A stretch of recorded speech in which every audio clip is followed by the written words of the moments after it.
IUPAC red case तो आपको याद होगा, उसमें आज ममता बनर्जी को जोर का झटका लगा क्योंकि आज आईपैक रेड केस में सुप्रीम कोर्ट का आदेश आया है। केंद्रीय एजेंसियों को चुनावी कार्यक्रम में दखल का अधिकार नहीं और पुलिस को भी फटकार लगाई गई है। नमस्कार, आप देख रहे हैं न्यूज 18 का डिजिटल प्लेटफॉर्म और मैं हूं आपके साथ श्रुति श्रीवास्तव। कोलकाता में आईपैक के खिलाफ हुई ईडी रेड से उठे विवाद में आज यानी कि 15 जनवरी को सुप्रीम कोर्ट में सुनवाई हुई। ईडी की याचिका पर सुनवाई कर रहे सुप्रीम कोर्ट ने अपने आदेश में दोनों ही पक्षों को आईना दिखाया है। कोर्ट ने कहा है कि केंद्रीय एजेंसियों को किसी भी पार्टी के चुनाव कार्यक्रम में दखल देने का अधिकार नहीं है, लेकिन वो अवैध गतिविधियों पर एक्शन ले सकती है, जबकि केंद्रीय एजेंसियों की जांच में राज्य सरकार या पुलिस के हस्तक्षेप पर भी कोर्ट ने कड़ा रुख अपनाया है। सुप्रीम कोर्ट ने स्पष्ट कहा है कि एक राज्य की एजेंसी या पुलिस को इस तरह की गतिविधि करने की छूट नहीं दी जा सकती है। यह कहते हुए कोर्ट ने ममता सरकार और बंगाल पुलिस को नोटिस जारी किया है। ईडी अधिकारियों के खिलाफ दायर बंगाल पुलिस की एफआईआर पर भी अगली सुनवाई तक रोक लगा दी गई है। मामले की अगली सुनवाई 3 फरवरी को तय की गई है। सुप्रीम कोर्ट ने कहा है कि स्थितियां और बिगड़ने और कानून का राज खत्म हो जाए, किसी भी केंद्रीय एजेंसी को किसी पार्टी के चुनावी कार्यक्रम में हस्तक्षेप करने का अधिकार नहीं है, लेकिन सही तरीके से किसी गैर कानूनी गतिविधि के खिलाफ एक्शन ले सकती है। इसके साथ ही सुप्रीम कोर्ट ने ईडी अधिकारियों के खिलाफ दर्ज एफआईआर और अगली सुनवाई तक ईडी अधिकारियों के खिलाफ कार्रवाई पर रोक लगा दी है। वहीं मामले की अगली सुनवाई 3 फरवरी को होगी। सुप्रीम कोर्ट ने पश्चिम बंगाल सरकार और पुलिस को सभी सीसीटीवी फुटेज समेत अन्य डिवाइसेस और दस्तावेज सुरक्षित रखने का आदेश भी दिया है। अब इस सुनवाई के दरमियान ईडी की ओर से पेश हुए सॉलिसिटर जनरल तुषार मेहता और बंगाल सरकार की ओर से पेश हुए वरिष्ठ वकील कपिल सिब्बल के बीच तीखी बहस हुई। एसजी ने ममता बनर्जी पर फाइलें चोरी करने का आरोप लगाया तो सिब्बल ने सवाल किया कि चुनाव से पहले ईडी आईपैक क्यों गई। वहीं अब आपको बताते हैं कि सुनवाई के दरमियान किसने क्या क्या कहा है। दरअसल न्यायमूर्ति प्रशांत कुमार मिश्रा और न्यायमूर्ति विपुल पंचोली की पीठ में सुनवाई के दरमियान प्रवर्तन निदेशालय यानी ईडी ने गुरुवार को यानी कि 15 जनवरी को सुप्रीम कोर्ट को बताया कि आईपैक ऑफिस और उसके चीफ के घर पर जांच और सर्च ऑपरेशन में पश्चिम बंगाल सरकार का दखल और रुकावट, जिसमें मुख्यमंत्री ममता बनर्जी भी शामिल हैं, बहुत चौंकाने वाला पैटर्न दिखाता है। वहीं ईडी की ओर से पेश सॉलिसिटर जनरल तुषार मेहता ने कहा कि यह बहुत ही शॉकिंग घटना है। मुख्यमंत्री खुद पहुंची गई, जहां छापा पड़ा वहां जांच में व्यवधान डाला। राज्य पुलिस ने राजनीतिक सदस्यों के तरीके से काम किया। वहीं एसजी ने यानी कि सॉलिसिटर जनरल तुषार मेहता ने कहा कि पीएमएलए की धारा 17 के तहत ईडी की ओर से कार्रवाई की जा रही थी और इसे जानबूझकर प्रभावित किया गया। वहीं एसजी मेहता ने कहा कि यह एक चौंकाने वाला पैटर्न दिखाता है जब कोई वैधानिक प्राधिकरण अपना कार्य कर रहा होता है। वहीं मुख्यमंत्री बनर्जी दखल देती हैं, पुलिस आयुक्त उनके साथ आते हैं और फिर धरना देती हैं। इस पर न्यायमूर्ति मिश्रा ने पूछा कि यह कैसे मान्य है।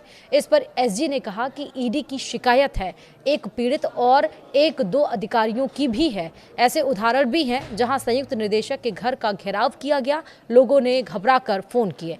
एसजी ने कहा कि ईडी के अधिकारियों ने स्थानीय पुलिस को सूचना दी और पीएमएलए की धारा 17 के तहत आईपीएसी और फिर सभी पुलिस अधिकारियों की जांच करने का आदेश दिया गया। उन्होंने ये भी कहा कि मुख्यमंत्री ममता बनर्जी ने सारी फाइलें जब्त कर ली, यह चोरी है। उन्होंने एक ईडी अधिकारी का फोन भी ले लिया है। इससे ऐसे कृत्यों को बढ़ावा मिलेगा और केंद्रीय बलों का मनोबल गिरेगा। वहीं एसजी ने कहा कि राज्य सरकार को लगेगा कि वे घुसपैठ कर चोरी कर सकते हैं और फिर धरना दे सकते हैं। एक मिसाल कायम की जानी चाहिए कि जो अधिकारी वहां स्पष्ट रूप से मौजूद थे उन्हें निलंबित किया जाए। वहीं न्यायमूर्ति मिश्रा ने कहा कि तो क्या हमें उन्हें निलंबित कर देना चाहिए। इस पर एसजी ने कहा कि सक्षम अधिकारी को कार्रवाई का निर्देश दें, कृपया मामले का संज्ञान लें। मैंने अधिकारियों के संदर्भ में पीएमएलए की धारा 54 का उल्लेख किया है। एसजी ने कहा कि यहाँ पुलिस मुख्यमंत्री बनर्जी के साथ सबूतों को हटाने और नष्ट करने के लिए आई है। यह सरकार चोरी है, यह सरकार चोरी है। मैं मुख्य सचिव और विभागीय अधिकारियों को भी पक्षकार बनाने की मांग कर रहा हूं। इससे पहले सीबीआई अधिकारी गए थे और इस अदालत ने चिट फंड घोटाले की न्यायिक जांच की थी। वहीं सीबीआई अधिकारियों को गिरफ्तार कर पुलिस स्टेशन ले जाया गया था, तब भी मुख्यमंत्री ने धरना दिया था। वहीं एसजी ने कहा कि इसके बाद हमने हाई कोर्ट का रुख किया। अब देखिए क्या होता है जब भीड़ तंत्र लोकतंत्र पर हावी हो जाता है। देखिए हाई कोर्ट की जज ने अपने आदेश में क्या टिप्पणी की है। इसमें बड़ी संख्या में वकीलों के इकट्ठा होकर हंगामा करने का जिक्र है। उन्होंने ये भी कहा कि अदालत का माहौल सुनवाई के लिए अनुकूल नहीं था। एसजी ने कहा कि इसके लिए बाकायदा मैसेज किया गया था। इसमें कहा गया कि कोर्ट को जंतर मंतर में तब्दील कर दो, यानी भारी भीड़ लाओ। वहीं एसजी ने कहा कि मैं वहां था। मैं आपको बताता हूं कि इस पर वरिष्ठ अधिवक्ता कपिल सिब्बल ने कहा कि मैं भी वहां था। न्यायमूर्ति मिश्रा ने बीच में बोलते हुए कहा कि कम से कम यहाँ हंगामा मत कीजिए। एसजी ने कहा कि मैंने वहाँ के विधि विभाग की व्हाट्सएप चैट रिकॉर्ड कर रखी है। ये सभी पार्टी के कानूनी प्रकोष्ठ के निर्देश पर की गई थी, इसलिए यह निर्दोषता नहीं थी, यह जानबूझकर किया गया था। संदेश में लिखा है कि आज गेट नंबर पर सभा है। इस पर न्यायमूर्ति मिश्रा ने पूछा कि क्या वह जंतर मंतर था। एसजी ने कहा कि हाँ, अदालत को जंतर मंतर में बदल दिया गया था। उन्होंने उन सदस्यों के लिए बस और परिवहन की व्यवस्था भी की थी। उच्च न्यायालय ने आदेश पारित किया कि केवल वकील ही अदालत में प्रवेश करेंगे और सुनवाई का सीधा प्रसारण किया जाएगा।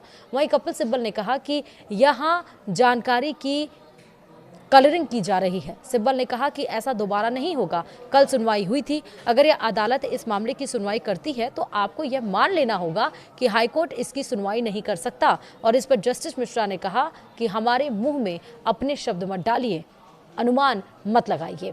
वहीं सिब्बल ने कहा कि इसकी सुनवाई हाईकोर्ट में होनी चाहिए। अनुच्छेद 226 के तहत उसे अधिकार क्षेत्र प्राप्त है, यही व्यवस्था है। वे समानांतर कार्यवाही कर रहे हैं। वहीं वरिष्ठ अधिवक्ता सिंघवी ने कहा कि अभिषेक मनु सिंघवी की हम बात कर रहे हैं। सिंघवी ने कहा कि बिना किसी हंगामे की ईडी ने कल सुनवाई स्थगित करने का अनुरोध किया था। सिब्बल ने कहा कि पश्चिम बंगाल में चुनाव का जिम्मा IPAC के पास है। वहीं पार्टी ने 2021 में IPAC के साथ एक औपचारिक अनुबंध किया था। हमारा मानना है कि ईडी को इसकी जानकारी है। जस्टिस मिश्रा ने कहा कि पश्चिम बंगाल में चुनाव IPAC द्वारा करवाए जाते हैं या चुनाव आयोग द्वारा। वहीं सिब्बल ने कहा कि IPAC के पास कई तरह के आंकड़े रखे जाते हैं। जब वे वहां गए थे तो उन्हें पता था कि पार्टी से संबंधित कई आंकड़े वहां मौजूद होंगे। चुनाव के बीच में वहां जाने की क्या जरूरत थी, ये भी सवाल आया। तो कोयला घोटाले में आखिरी बयान 24 फरवरी 2024 को दर्ज किया गया था। तब से वे क्या कर रहे थे। वहीं सिब्बल ने कहा कि अगर आपको जानकारी मिल गई तो हम चुनाव कैसे लड़ेंगे। अध्यक्ष को जाने का अधिकार था। अगर हम वीडियो दिखाएंगे तो झूठ साबित हो जाएंगे। हम भी बेहद परेशान हैं। ईडी को पार्टी कार्यालय के उस हिस्से में क्यों जाना चाहिए जहां सारी जानकारी मौजूद है। वहीं सिब्बल BNSS की धारा 105 का हवाला दिया गया।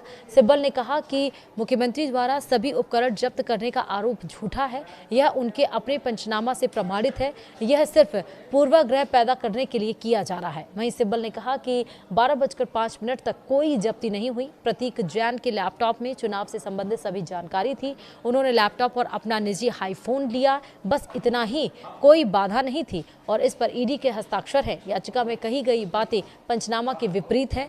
IPAC यानी कि IPAC के पास पार्टी सामग्री थी, इसलिए ईडी वहां गई थी। ईडी द्वारा अधिक से अधिक सामग्री एकत्र करने का यह पूरी तरह से दुर्भावनापूर्ण कृत्य है। वहीं सिब्बल ने कहा कि अगर कोई अपराध हुआ है तो उसकी सूचना राज्य को देनी होगी। अनुच्छेद 32 की याचिका में यह सब कैसे हो सकता है।